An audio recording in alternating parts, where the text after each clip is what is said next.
Hi ಎಲ್ರಿಗೂ ನಮಸ್ಕಾರ. Share marketing Kannada ಚಾನೆಲ್ಗೆ ನಿಮಗೆ ಸ್ವಾಗತ. ಡಿಸೆಂಬರ್ 15ರ ಮಾರ್ಕೆಟ್ ಅಪ್ಡೇಟ್ನ ನೋಡೋದಾದ್ರೆ ಇವತ್ತು ಕೂಡ ಮಾರ್ಕೆಟ್ನಲ್ಲಿ ಒಳ್ಳೆ ಒಂದು ಪಾಸಿಟಿವ್ ಮೊಮೆಂಟಮ್ ಕಂಟಿನ್ಯೂ ಆಗಿದೆ. ನಿಫ್ಟಿನಲ್ಲಿ 274 ಪಾಯಿಂಟ್ಗಳ ಗೇನ್ ನೋಡೋದಕ್ಕೆ ಸಿಕ್ಕಿದೆ. 21,456ರಲ್ಲಿ ನಿಫ್ಟಿ ಕ್ಲೋಸಿಂಗ್ ಅನ್ನು ಕೊಟ್ಟಿದೆ. ಸೊ 21,000 ಲೆವೆಲ್ ಒಂದು ಕ್ರೂಷಿಯಲ್ ಝೋನ್ ಆಗಿತ್ತು. ಆ ಒಂದು ಲೆವೆಲ್ನ ಮೇಲ್ಗಡೆ ಏನಾದರೂ ನಿಫ್ಟಿ ಕ್ರಾಸ್ ಆದರೆ 21,500 ಲೆವೆಲ್ನವರೆಗೂ ಹೋಗ್ಬೋದು ಅನ್ನುವಂಥ ಪ್ರಿಡಿಕ್ಷನ್ಸ್ ಇತ್ತು. ಅದೇ ರೀತಿಯಲ್ಲಿ ನಿಫ್ಟಿ ಈಗ 21,500ರ ಅರೌಂಡಲ್ಲಿ ಟ್ರೇಡ್ ಆಗ್ತಿದೆ. ಹಾಗೆ ಸೆನ್ಸೆಕ್ಸ್ ಅಲ್ಲಿ ಕೂಡ ಸ್ಟ್ರಾಂಗ್ ಮೊಮೆಂಟಮ್ ಕಂಟಿನ್ಯೂ ಆಗ್ತಿದೆ. ಇವತ್ತು ಕೂಡ ಆಲ್ಮೋಸ್ಟ್ 1000 ಪಾಯಿಂಟ್ಗಳಷ್ಟು ರ್ಯಾಲಿ ಸೆನ್ಸೆಕ್ಸ್ ಅಲ್ಲಿ ಕೂಡ ನೋಡೋದಕ್ಕೆ ಸಿಕ್ತು.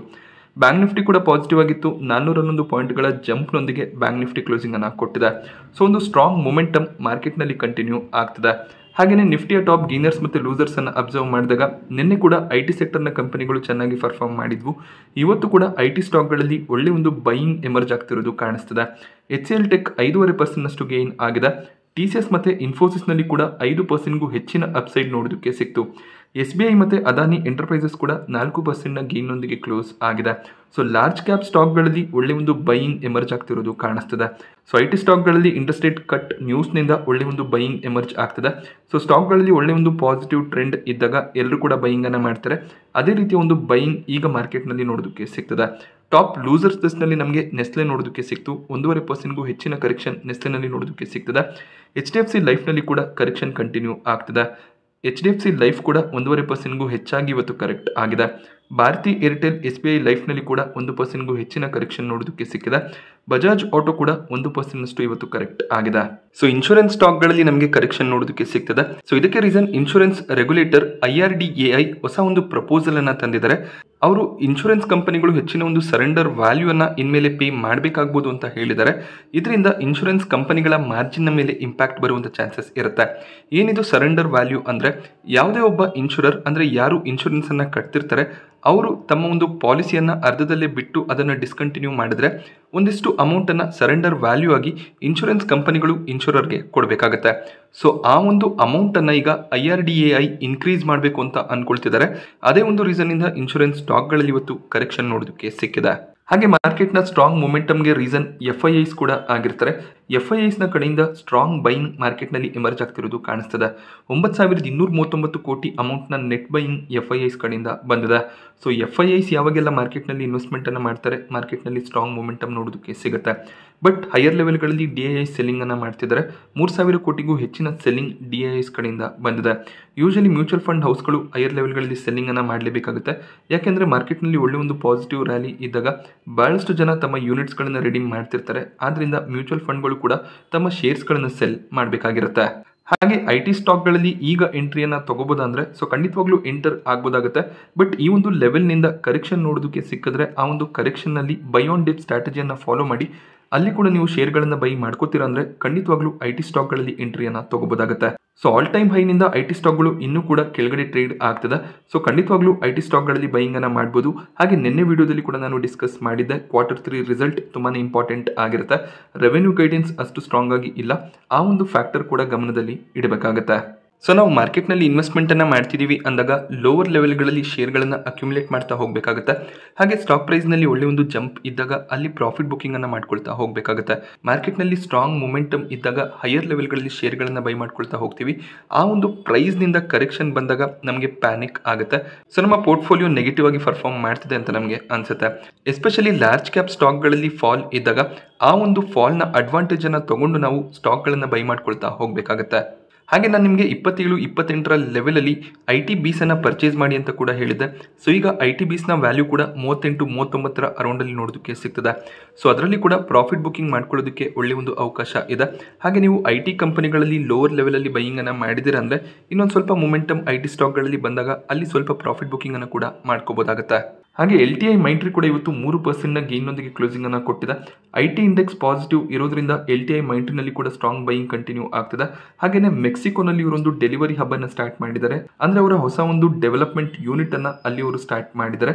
ಮೆಕ್ಸಿಕೋನಲ್ಲಿ ಬಹಳಷ್ಟು ಕ್ಲೈಂಟ್ಗಳನ್ನು LTI ಮೈಂಟ್ರಿ ಹೊಂದಿದ್ದಾರೆ. ಸೊ ಆ ಒಂದು ಟೈಮ್ ಝೋನ್ಗೆ ಸರಿಯಾಗಿ ಪ್ರಾಜೆಕ್ಟ್ಗಳನ್ನು ಡೆಲಿವರ್ ಮಾಡೋದಕ್ಕೆ ಈ ಒಂದು ಡೆಲಿವರಿ ಹಬ್ ಅನ್ನು LTI ಮೈಂಟ್ರಿ ಸ್ಟಾರ್ಟ್ ಮಾಡಿದ್ದಾರೆ.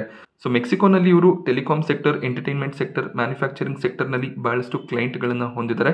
ಹಾಗೆ ಅಲ್ಲಿರುವಂತಹ ಎಂಪ್ಲಾಯೀಸ್ಗಳಿಗೂ ಕೂಡ ಈ ಒಂದು ಡೆಲಿವರಿ ಹಬ್ ತುಂಬಾನೇ ಹೆಲ್ಪ್ ಆಗುತ್ತೆ. ಸೊ ಅವರು ಮೆಕ್ಸಿಕೋನಿಂದನೇ ಕೆಲಸ ಮಾಡ್ಬೋದಾಗುತ್ತೆ. ಹಾಗೆಯೇ ಅಮೆರಿಕಾದಲ್ಲಿ ತಮ್ಮ ಪ್ರೆಸೆನ್ಸನ್ನು ಇನ್ನಷ್ಟು LTI ಎಂಟ್ರಿ ಇನ್ಕ್ರೀಸ್ ಮಾಡಿದ್ದಾರೆ. ಸೊ ಆ ಒಂದು ನ್ಯೂಸ್ನಿಂದ ಕೂಡ ಸ್ಟಾಕ್ ಪ್ರೈಸ್ನಲ್ಲಿ ಜಂಪ್ ನೋಡೋದಕ್ಕೆ ಸಿಕ್ಕಿದೆ. IRDAನಲ್ಲಿ ಎಕ್ಸ್ಪೆಕ್ಟೇಷನ್ನ ರೀತಿಯಲ್ಲಿ ಲೋವರ್ ಸರ್ಕ್ಯೂಟ್ ನೋಡೋದಕ್ಕೆ ಸಿಕ್ಕಿದೆ. ಸ್ಟ್ರಾಂಗ್ ಅಪ್ಪರ್ ಸರ್ಕ್ಯೂಟ್ನ ನಂತರ ಲೋವರ್ ಸರ್ಕ್ಯೂಟ್ ಬರುತ್ತೆ ಅನ್ನುವಂಥ ಒಂದು ಎಕ್ಸ್ಪೆಕ್ಟೇಷನ್ಸ್ ಇತ್ತು. ಅದೇ ರೀತಿಯಲ್ಲಿ ಈಗ ನಮಗೆ ಲೋವರ್ ಸರ್ಕ್ಯೂಟ್ ನೋಡೋದಕ್ಕೆ ಸಿಗ್ತದೆ. 10% ಲೋವರ್ ಸರ್ಕ್ಯೂಟ್ನೊಂದಿಗೆ ಕಂಪನಿ ಇವತ್ತು ಕ್ಲೋಸಿಂಗನ್ನು ಕೊಟ್ಟಿದೆ. ಸೊ ಯಾವಾಗಲೂ ಕೂಡ ಅಷ್ಟೇ ಲೋವರ್ ಲೆವೆಲ್ಗಳಲ್ಲಿ ಯಾರೆಲ್ಲ ಬೈಯಿಂಗನ್ನು ಮಾಡಿರ್ತಾರೆ, ಸ್ವಲ್ಪ ಸೆಲ್ಲಿಂಗ್ ಬಂದಿದ ತಕ್ಷಣ ಎಲ್ಲರೂ ಕೂಡ ಪ್ರಾಫಿಟ್ ಬುಕ್ಕಿಂಗನ್ನು ಮಾಡ್ಕೊಳ್ತಾ ಹೋಗ್ತಾರೆ. ಆಗ ನಮಗೆ ಸ್ಟಾಕ್ಗಳಲ್ಲಿ ಲೋವರ್ ಸರ್ಕ್ಯೂಟ್ ನೋಡೋದಕ್ಕೆ ಸಿಗುತ್ತೆ. ಸೊ ಯಾವುದೇ ರೀತಿಯಲ್ಲಿ ಬೈಯರ್ಸ್ ಇಲ್ಲದೆ ಇದ್ದಾಗ ಅಥವಾ ಸೆಲ್ಲರ್ಸ್ಗೆ ಕಂಪೇರ್ ಮಾಡಿದಾಗ ಬೈಯರ್ಸ್ ಕಡಿಮೆ ಇದ್ದಾಗ ಈ ರೀತಿಯ ಲೋವರ್ ಸರ್ಕ್ಯೂಟ್ ನಮಗೆ ನೋಡೋದಕ್ಕೆ ಸಿಗುತ್ತೆ. ಅದೇ ಒಂದು ರೀಸನ್ನಿಂದ ನಾನು ಯಾವಾಗಲೂ ನಿಮಗೆ ಹೇಳ್ತಾ ಇರ್ತೀನಿ, ಅಪ್ಪರ್ ಸರ್ಕ್ಯೂಟ್ಗಳಲ್ಲಿ ಸ್ಟಾಕ್ಗಳನ್ನು ಬೈ ಮಾಡಬೇಡಿ ಅಂತ. ಸೊ ಈ ರೀತಿಯ ರಿಸ್ಕ್ ಯಾವಾಗ ಬೇಕಾದರೂ ಬರ್ಬೋದು, ಅದನ್ನು ಪ್ರೆಡಿಕ್ಟ್ ಮಾಡೋದಕ್ಕೆ ಸಾಧ್ಯ ಆಗೋದಿಲ್ಲ. ಸೊ ಯಾರೆಲ್ಲ IRDAನಲ್ಲಿ 55-60 ಲೆವೆಲಲ್ಲಿ ಎಂಟರ್ ಆಗಿದ್ರು ದೊಡ್ಡ ದೊಡ್ಡ ಪ್ಲೇಯರ್ಸ್, ಸೊ ಅವರೆಲ್ಲರೂ ಕೂಡ ಈಗ ಎಕ್ಸಿಟ್ ಆಗುವಂಥ ಪ್ರಯತ್ನವನ್ನು ಮಾಡ್ತಾರೆ. ಸೊ ಈ ಒಂದು ಲೋವರ್ ಸರ್ಕ್ಯೂಟ್ ಎಷ್ಟು ದಿನ ಕಂಟಿನ್ಯೂ ಆಗುತ್ತೆ ಅದನ್ನು ಕೂಡ ಪ್ರಿಡಿಕ್ಟ್ ಮಾಡೋದಕ್ಕೆ ಸಾಧ್ಯ ಆಗೋದಿಲ್ಲ. ಮತ್ತೆ ಒಂದು ಬೈಯಿಂಗ್ ಎಮರ್ಜ್ ಆದರೆ ಮತ್ತೆ ಸ್ಟಾಕ್ನಲ್ಲಿ ಪಾಸಿಟಿವ್ ಮೊಮೆಂಟಮ್ ಬರುವಂಥ ಚಾನ್ಸಸ್ ಇರುತ್ತೆ. ಬಟ್ ನೀವು ಲಾಂಗ್ ಟರ್ಮ್ ಇನ್ವೆಸ್ಟ್ಮೆಂಟನ್ನು ಮಾಡಬೇಕು ಅಂತ ಇದ್ರೂ ಕೂಡ 60 ಲೆವೆಲಲ್ಲಿ ಸಿಕ್ಕಿದ್ರೆ ಮಾತ್ರ ಬೈಯಿಂಗನ್ನು ಮಾಡ್ಬೋದಾಗುತ್ತೆ. ಸುಜ್ಲಾನ್ ಎನರ್ಜಿಗೆ ಇನ್ನೊಂದು ಪ್ರಾಜೆಕ್ಟ್ ಸಿಕ್ಕಿದೆ. 32 ವಿಂಡ್ ಟರ್ಬೈನ್ಗಳನ್ನು ಇವರು ಗ್ಲೋಬಲ್ ಯುಟಿಲಿಟಿ ಕಂಪನಿಗೆ ಡೆಲಿವರ್ ಮಾಡಬೇಕಾಗಿರುತ್ತೆ. ಸೊ ಈ ಒಂದು ಪ್ರಾಜೆಕ್ಟ್ನಲ್ಲಿ ಕಂಪ್ಲೀಟ್ ಸಪ್ಲೈ, ಸೂಪರ್ವಿಷನ್ ಹಾಗೆ ಕಮಿಷನಿಂಗನ್ನು ಸುಜ್ಲಾನ್ ಎನರ್ಜಿ ಮಾಡ್ತಾರೆ. 100 ಮೆಗಾವ್ಯಾಟ್ನಷ್ಟು ವಿಂಡ್ ಪವರ್ ಪ್ರಾಜೆಕ್ಟ್ ಸುಜ್ಲಾನ್ಗೆ ಸಿಕ್ಕಿರೋದ್ರಿಂದ ಸ್ಟಾಕ್ ಪ್ರೈಸ್ನಲ್ಲಿ ಒಳ್ಳೆಯ ಒಂದು ಜಂಪ್ ನೋಡೋದಕ್ಕೆ ಸಿಕ್ಕಿದೆ. 4% ಅಪ್ಸೈಡ್ನೊಂದಿಗೆ ಸುಜ್ಲಾನ್ ಕ್ಲೋಸಿಂಗನ್ನು ಕೊಟ್ಟಿದೆ. ಸೊ ಯಾವುದೇ ಒಂದು ಕಂಪನಿಗೆ ವಿಂಡ್ ಟರ್ಬೈನ್ಗಳ ಅವಶ್ಯಕತೆ ಇದ್ದಾಗ ಅದರ ಒಂದು ಪ್ರಾಜೆಕ್ಟ್ಸ್ ಏನಿದೆ ಸುಜ್ಲಾನ್ ಎನರ್ಜಿಗೆ ಸಿಗ್ತಿರುತ್ತೆ. ಸೊ ರೀಸೆಂಟ್ ಟೈಮ್ನಲ್ಲಿ ಒಳ್ಳೆಯ ಒಂದು ಪರ್ಫಾರ್ಮೆನ್ಸ್ ಸುಜ್ಲಾನ್ನ ಕಡೆಯಿಂದ ನೋಡೋದಕ್ಕೆ ಸಿಗ್ತದೆ. ಹಾಗೆ ಮ್ಯಾನೇಜ್ಮೆಂಟ್ ಕೂಡ ಸಾಕಷ್ಟು ಪ್ರಯತ್ನವನ್ನು ಮಾಡ್ತಿದ್ದಾರೆ ಕಂಪನಿಯನ್ನು ಒಳ್ಳೆಯ ಒಂದು ಲೆವೆಲ್ಗೆ ತಗೊಂಡೋಗೋದಕ್ಕೆ. ಹಾಗೆ ಕೆಫಿನ್ ಟೆಕ್ನಾಲಜೀಸ್ನಲ್ಲಿ ಇವತ್ತು ಬೆಳಗಿನ ಸೆಷನಲ್ಲಿ 10% ಡೌನ್ ಸೈಡ್ ನೋಡೋದಕ್ಕೆ ಸಿಕ್ಕಿತ್ತು. ಅದಾದಮೇಲೆ ಸ್ಟಾಕ್ ಸ್ವಲ್ಪ ರಿಕವರ್ ಆಗಿ 4.5% ಡೌನ್ ಸೈಡ್ನೊಂದಿಗೆ ಕ್ಲೋಸಿಂಗನ್ನು ಕೊಟ್ಟಿದೆ. ಇದಕ್ಕೆ ರೀಸನ್ ಬ್ಲಾಕ್ ಡೀಲ್ ಆಗಿರುತ್ತೆ.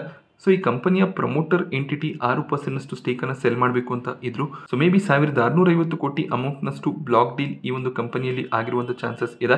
500ರ ಪ್ರೈಸ್ನಲ್ಲಿ ಪ್ರಮೋಟರ್ಸ್ ತಮ್ಮ ಶೇರ್ಸ್ಗಳನ್ನು ಸೆಲ್ ಮಾಡಿದ್ದಾರೆ.